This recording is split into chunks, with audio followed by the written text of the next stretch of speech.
Hi guys! Welcome to another mini vlog! Nitong nagdaang mahal na araw ay sa iba't ibang pabasa ako bumibisita bilang sakripisyo sa panahon ng Kwaresma. At nitong Huwebes Santo ay nag-alay lakad naman tayo patungo sa Quiapo Church kasama ang mga mamamasa ng Jesus Nazareno, Senior Ninong Julian Felipe Chapter. First time ko nga na mag-alay lakad papunta ng Quiapo, pero nakapag-alay lakad na ako before, kaya lang sa may Grotto Shrine sa may San Jose del Monte, Bulacan naman yon. Nung malapit na kami sa Quiapo, ay binitbit ko na yung tsinelas ko dahil nagpapaltos na yung paa ko.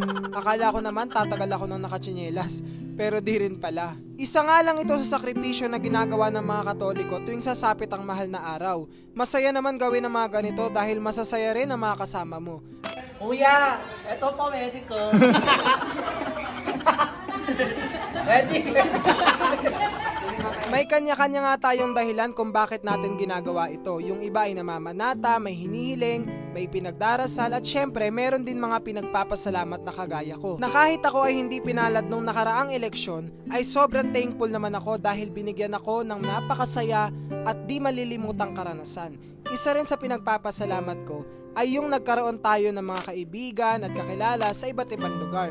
Gayon din ang pagpapasalamat sa pagbibigay ng bawat pagsubok sa ating buhay na siyang nagiging rason sa ating pagiging matibay. Isa lang ang panalangin ko sa ating Panginoon, at yon ay bigyan niya pa tayong lahat ng maraming biyaya at mahabang buhay para marami pa tayong matulungan. Yun lang, bye!